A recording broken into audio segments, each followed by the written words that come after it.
Apa yang saya sampaikan ini benar-benar tidak bisa dijawab oleh kiai manapun dan pendeta manapun bisa memahami apa yang saya sampaikan, sehingga saya harus dipaksa untuk kembali ke Indonesia menjalani hukuman. Lah kalau hukumannya cuma 2 tahun atau 1 tahun gitu, nggak apa-apa. Tetapi apakah perlunya saya kembali ke Indonesia untuk masuk penjara? Apakah dengan saya masuk penjara lalu keadaan Indonesia akan semakin baik? Apakah kalau saya masuk penjara, Indonesia akan toleransi dan damai, gereja tidak dirusak, dan orang-orang minoritas tidak dihina? Haleluya, haleluya. Shalom alaikum bishim habasyah. Salam aki, aku kabarkan Injil keselamatan. Bapak Ibu Resi Tuhan, ketemu lagi dengan saya Evangelis Avraham Effendi Usman. Bagaimana kabar Bapak Ibu semua? Tentu luar biasa. Nah saudaraku, kita patut bersyukur kepada Tuhan, di mana saudara kita Bapak Pendeta Saifuddin Ibrahim di Amerika, beliau dalam keadaan sehat walafiat, dan kita bisa melihat bagaimana sukacita beliau di Amerika sana, di dalam menjalankan kehidupan sehari-hari, di dalam pelayanan juga. Di media sosial beliau semakin semangat melakukan pelayanan dengan penuh damai sejahtera dan sukacita. Dengan penuh semangat beliau tetap berkobar-kobar semangat beliau di dalam melakukan penginjilan. Kita harus berdoa untuk kesehatan beliau. Dan kita juga melihat bagaimana kadrun saudaraku, para mukallab itu dari RT 0666, mereka tidak senang dikarenakan Pak Saifuddin Ibrahim ternyata tidak bisa ditangkap, ternyata tidak bisa dipulangkan, ternyata ada hal-hal yang bla bla bla bla bla yang membuat RT 0666 tidak senang, dan mereka akhirnya gigit jari. Apakah doa mereka tidak didengar oleh Tuhan? Kita tidak tahu saudaraku ya. Tetapi kita mendengar kabar bahwa mereka setiap saat mendoakan supaya Pak Saifuddin Ibrahim dipulangkan, Pak Saifuddin Ibrahim dipenjara, Pak Saifuddin Ibrahim masuk lagi ke dalam tahanan dan akhirnya disiksa karena sudah ada orang yang nunggu katanya. Ya, kata siapa kita tidak tahu, kita hanya mendengar dari RT 0666. Nah, Bapak Ibu yang dikasih Tuhan, mari kita lihat sama-sama bagaimana pelayanan Pak Saifuddin dan apa yang beliau sampaikan sehingga membuat RT 0666 begitu marah kepada beliau. Mari kita saksikan sama-sama. Apa yang saya sampaikan ini benar-benar tidak bisa dijawab oleh kiai manapun dan pendeta manapun bisa memahami apa yang saya sampaikan, sehingga saya harus dipaksa untuk kembali ke Indonesia menjalani hukuman. Lah kalau hukumannya cuma 2 tahun atau 1 tahun gitu, nggak apa-apa. Tetapi apakah perlunya saya kembali ke Indonesia untuk masuk penjara? Apakah dengan saya masuk penjara lalu keadaan Indonesia akan semakin baik? Apakah kalau saya masuk penjara, Indonesia akan toleransi dan damai, gereja tidak dirusak, dan orang-orang minoritas tidak dihina? Papua bisa otonomi khusus atau merdeka sekalipun, saya tetap akan memperjuangkan apa yang menjadi bagian perjuangan saya, yaitu membela kebenaran dan menegakkan keadilan. Selama SKB 2 Menteri itu masih dipakai untuk menekan dan menghina minoritas, tidak akan ada keadilan, tidak akan sentosa, tidak akan damai di Indonesia. Itu yang pertama. Yang kedua, kenapa saya harus ditangkap? Karena ulama-ulama ini malunya sudah sampai ke ubun-ubun. Karena saya katanya berbahasa kasar, tidak sopan, dan menghujat. Menghujat apa dibandingkan dengan kitab suci yang sengaja menghina dan boleh mencabut nyawa orang? Apakah itu saya dikatakan menghujat dan menghina, menyinggung? Enggak menyinggung. Kalau saudara sadar, ulama-ulama ini, mereka mau sadar sungguh-sungguh, mereka akan meninggalkan keyakinannya itu, akan jauh dari keyakinan yang merusak bangsa-bangsa. Kira-kira apa pengajaran yang membuat mereka marah dan malu itu? Semua agama mencari keselamatan. Dan keselamatan itu hanya diajarkan oleh Alkitab, oleh firman Tuhan. Masuk surga dengan nyata dan benar hanya ditemukan di dalam Injil, di dalam keyakinan yang benar, di mana Yesus menjadi penebus dosa, penebus kesalahan-kesalahan Anda dan saya. Saudara-saudara, apa yang harus saya katakan kepada Anda kalau begitu? Nah, pengajaran keselamatan. Keselamatan. Oke, saya mulai buka Alkitab. Keselamatan yang dicari oleh manusia-manusia, oleh agama-agama, karena saya hanya membicarakan keselamatan di dalam Islam dan Kristen. Bab keselamatan di dalam Islam, selamat itu adalah usaha manusia agar bertakwa. Misalnya, hai orang-orang yang beriman, diwajibkan atas kamu berpuasa sebagaimana orang-orang dahulu berpuasa. agar kamu bertakwa. Bertakwa itu katanya bisa masuk surga. Sejauh mana? Berapa kilometer takwa itu? Berapa beratnya? Berapa panjangnya itu? Nggak jelas takwa itu sendiri. Apakah model Muhammad, Nabi yang bertakwa? Nggak bisa itu. Umatnya hanya boleh istri 4, dia puluhan cewek yang diseruntulin sama dia. Apakah itu bertakwa? Nggak jelas takwa itu sendiri. Dan untuk selamat itu harus bertakwa. Contoh teladannya tidak ditemukan.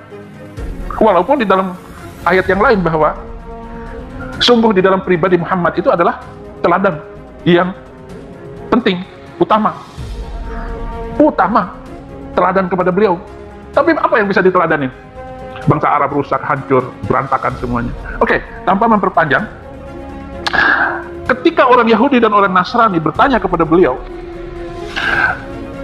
kepada Baginda, apakah engkau selamat atau tidak? Baginda tidak bisa menjawabnya. Apakah dia selamat atau tidak? Nggak bisa menjawabnya. Tunggu 1 minggu. Begitu 1 minggu barulah turun ayat ini, yaitu surat ke-46 ayat 9. Turunlah ayat itu karena ditanya oleh orang Yahudi dan orang Nasrani, apakah kamu selamat atau tidak? Dia tidak bisa menjawab. Katakanlah Muhammad, aku bukanlah Rasul yang pertama di antara para Rasul, dan aku tidak tahu apa yang akan diperbuat terhadapku dan juga terhadapmu. Aku hanyalah mengikuti apa yang diwahyukan kepadaku, dan aku hanyalah pemberi peringatan yang menjelaskan. Quran surat 46 ayat 8. Maaf, ayat 9.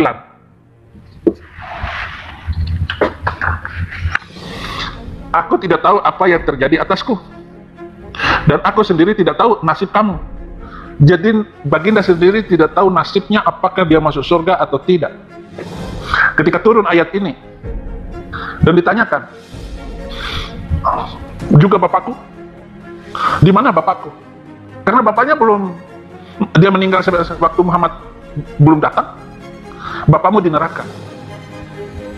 Orang itu mau pergi, putus asa.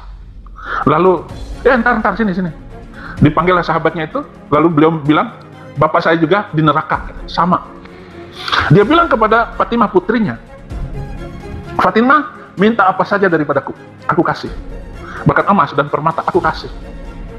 Aku memberikannya kepadamu. Tetapi masalah keselamatan itu urusan kamu. Begitu kata beliau.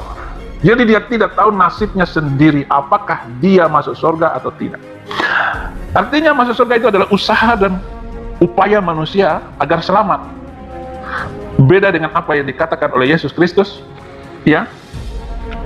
Berbeda dari ini, yaitu Yohanes 6 ayat 47. Waqala Yesus, man amana ilayya fa alaihi hayatul abadiyah. Berkatalah Yesus, barang siapa yang percaya kepadaku, dia memperoleh hidup kekal selama-lamanya. Hidup kekal. Percaya Yesus, surga. Hidup kekal selama-lamanya. Bahkan, atau Yohanes 10 ayat 28. Bunyi yang sama, aku memberikan hidup yang kekal kepada mereka, dan mereka pasti tidak akan binasa selama-lamanya. Dan tidak ada seorang pun yang mengambil mereka dari tanganku. Tidak ada seorang pun mereka yang mengambil dari tanganku. Jadi, kalau sudah ditetapkan oleh Tuhan Yesus untuk masuk surga, pasti masuk surga. Jadi, dua konsep yang berbeda. Satu, keyakinan saya yang dulu tidak jelas, bahkan Nabi sendiri tidak tahu apakah dia masuk surga atau tidak. Yang kedua adalah ajaran Yesus Kristus, pasti masuk surga. Jadi keselamatan itu hanya ikut Yesus. Di luar Yesus tidak ada selamat. Nah, inilah kata-kata yang membuat mereka tidak bisa menjawab. Entah ustadz ini, ustadz itu, harus jengkang-jengking 5 kali sehari, bacaannya harus benar, harus begini, begitu. Tidak boleh sentuh ini, sentuh itu, makannya harus ini, makan itu. Sebuah ajaran konyol. ajaran keselamatannya itu. Belum lagi hukum-hukumnya. Hukumnya itu adalah hukum abad ke-7 yang tidak pantas untuk dilaksanakan tahun ini. Tidak bisa diterapkan sekarang dan selama-lamanya. Makanya Arab Saudi sudah berubah, sudah move on dari mengikuti ajaran hukum abad ke-7. Dia sudah mulai modern, bahkan penanggalannya itu sudah penanggalan Syamsiah, bukan Komariah lagi. Kenapa dia akan rugi bisnis dengan negara-negara barat? Karena bulan Komariah itu 12 hari berkurang. Jadi pembayarannya itu harus mengikuti Komariah Masehi, perhitungan matahari. Arab Saudi sudah meninggalkan ajaran Flukusuntur itu. Ya saya nggak tahu lah apa arti Flukusuntur itu, saya nggak tahu. Tapi itu bahasa baru kayaknya, Flukusuntur, gondal gandul. Ya bangsa macam begitulah kira-kira yang masih mengikuti ajaran dan undang-undang semacam itu. Ini saja saudara-saudara. Oh, masih satu ayat lagi, satu ayat yang menohok. QS 66 ayat 8. Quran surat ke-66 ayat 8. Hai orang-orang yang beriman. Ya. Hai orang-orang yang beriman, bertaubatlah kepada Allah dengan taubat yang murni, taubatan nasuha, taubat yang murni. Terus asa rabbukum,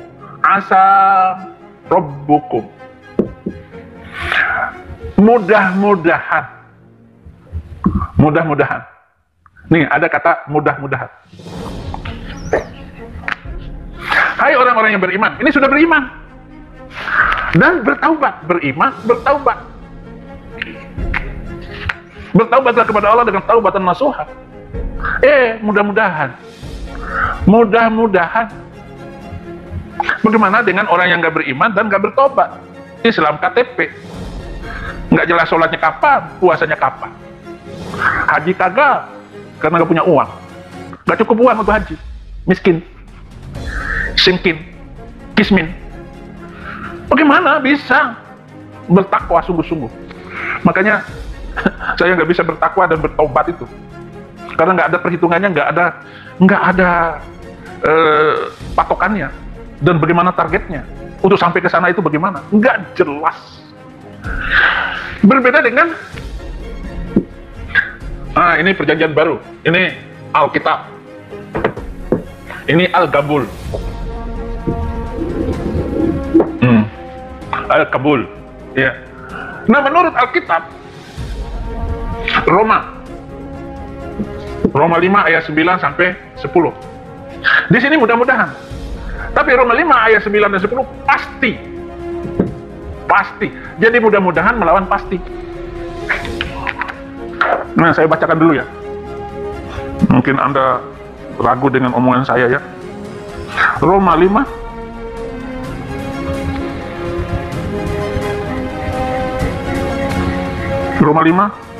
ayat 9.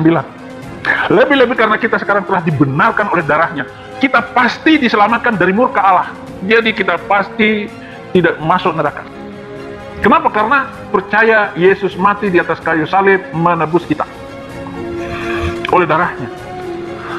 Ayat ke-10, sebab jikalau kita ketika masih seteru diperdamaikan dengan Allah oleh kematian anaknya, lebih-lebih kita yang sekarang telah diperdamaikan, terima Yesus Kristus sebagai Tuhan dan Juru Selamat, pasti akan diselamatkan oleh hidupnya. Pasti. Jadi, ini mudah-mudahan ini pasti.